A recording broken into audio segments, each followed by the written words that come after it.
Today, let's look at the 10 signs that a person is not capable of loving you. Is it due to a behavioral issue? What can you do about this situation? Should you break off the relationship or try to change them? Stick around till the end and we will tell you all you need to know. First, let's look at the age-old question of, what is love? If you ask 10 people, you will get 10 different answers. Some may believe in the romantic aspect of love and how it is a mix of emotional and sexual desire, whereas others will see love as something that has social utility. But then there are those who are not capable of love. To them, the concept of love makes no sense. It is something from Mills and Boon's novels or sappy Hollywood movies. Some of these people may still love others despite not believing in the concept, while there are others who are not capable of loving others.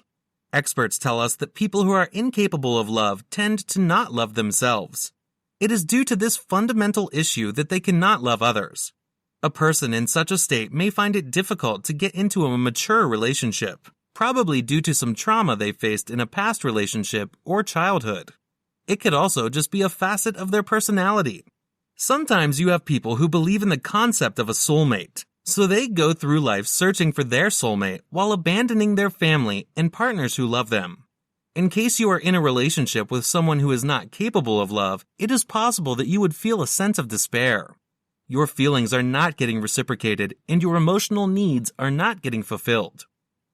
Now, let us look at the 10 signs that a person is not capable of loving you. The first sign is usually that they blame others for everything bad in their lives. Such a person is unwilling to accept the mistakes they have made. Instead, they will pin the blame on you or the neighbor or their boss. So this is basically a form of behavior where they avoid any sort of responsibility. The second sign we are going to talk about is excuses. Now, this is related to the first sign. This behavior again involves not taking responsibility for one's actions. Instead, they make excuses. It could be any number of reasons, but they will not accept their wrongdoing. Next, let's look at the third sign. This one is critical. Your partner may show no interest in reforming or changing themselves. During the course of a relationship, many of our faults come to light. In a positive, loving relationship, partners work to try and remedy these issues. It could involve talking through the issues or even visiting a counselor for help. But someone who is incapable of loving you will not be willing to make this effort. At number 4, we will talk about accountability. People who are unable to hold themselves accountable for their mistakes make for really poor partners. They don't feel the need to be responsible for their actions and words. Instead, they take their friends and family for granted. They point out all the mistakes other people make while not being able to introspect and find out where they've gone wrong. Up next at number 5, we are going to talk about communication. Relationships, especially romantic relationships, are all about communication between both partners. Both partners should be able to express their feelings for each other. However, if a person is incapable of showing love, they will not be able to communicate it easily. Routine communications become forced and calculated ploys. They may keep quiet about their issues instead of speaking up. Then they may act out when they are frustrated. The 6th sign we are going to talk about is having a self-centered attitude. People who are self-absorbed or self-centered think that they are the main character in their lives and everything revolves around them. This is without realizing that their lives are actually about their relationships with the people around them. If you are with someone who behaves in this fashion, it will be difficult for you to get a friendly shoulder to air grievances and problems. Their lack of empathy means that there is always something missing in the relationship. The 7th sign is emotional withdrawal. As we discussed earlier, a relationship involves both parties engaging with each other emotionally. Unless both parties are able to do this, there is a missing ingredient in the relationship. Now, somebody who is incapable of love may find it difficult to open up emotionally, and they stay cloistered with their emotions. Next up, we will look at the 8th sign. Sometimes people are worried about the opinions of others. So the question becomes about how much the opinion of other people matters. The first step to loving oneself is acceptance. Accept yourself for what you are and what you represent. Otherwise, you will be in a position where you are insecure. The ninth sign that someone is incapable of love is that they make strange statements like, "I am ready to be single my entire life." The real issue is that it is not about being single or in a relationship. Rather, it is the fear of commitment and the fear that they will fail in their relationship. But the question becomes, what is the point of going through life without experiencing one of the greatest things in life? That is, love. The final sign that someone is incapable of loving you is that they give up the minute there is some tiny bit of hardship or trouble. Every relationship has its ups and downs. The beauty is that you get to navigate through the difficult times and then enjoy the good ones. Once you have weathered the bad days many times, you will know how to get around these days. Then you can enjoy the bliss that accompanies the good times. However, if someone gives up at the slightest hint of trouble, it is a sign that they are incapable of loving you. Now that we have talked about the 10 signs that show a person is not capable of loving you, let us look at some of the possible reasons for this situation. It is never the case that a person is withdrawn for no reason. One of the main reasons why people have difficulty with love is childhood trauma.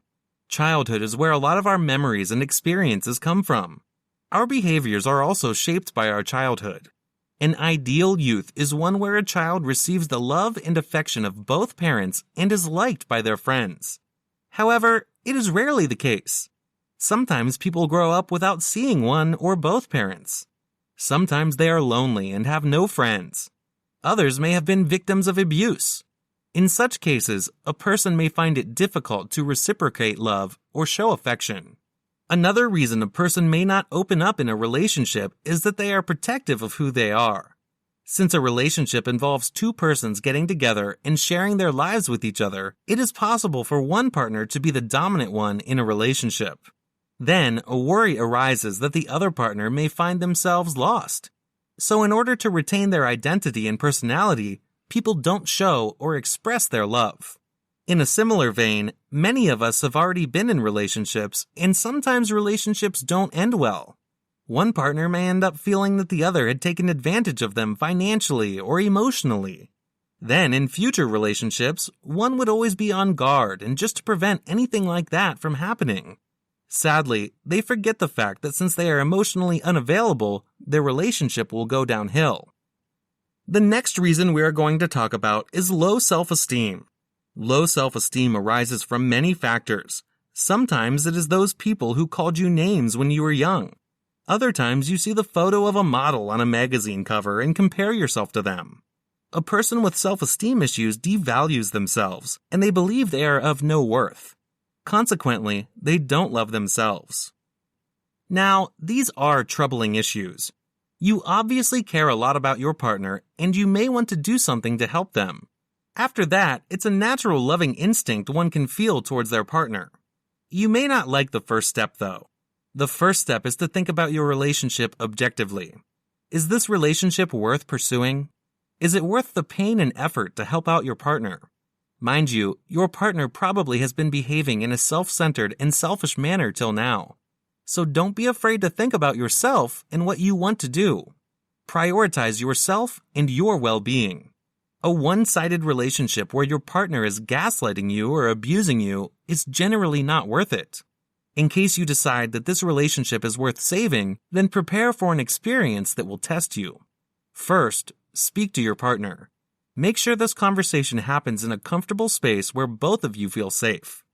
Don't hold it outdoors or in a restaurant. It's best that this conversation takes place at home. Ask a close friend to come along, maybe one of their close friends. Then, talk about how you feel. You will have to be patient and sympathetic during this process. The conversation may get heated up. After all, nobody likes being confronted, and nobody likes having their faults pointed out.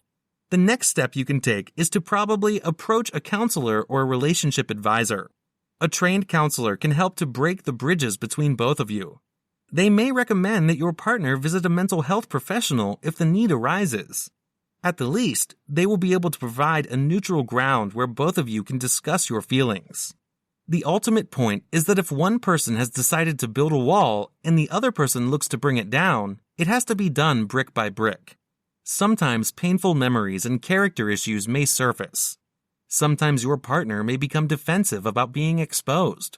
but both of you will have to slowly bring down the wall and then communicate openly with each other. And that's a wrap. We have discussed the 10 signs that a person is not capable of loving you. What are your experiences with relationships? Do you feel like your partner is incapable of love? Let us know your thoughts and experiences in the comments.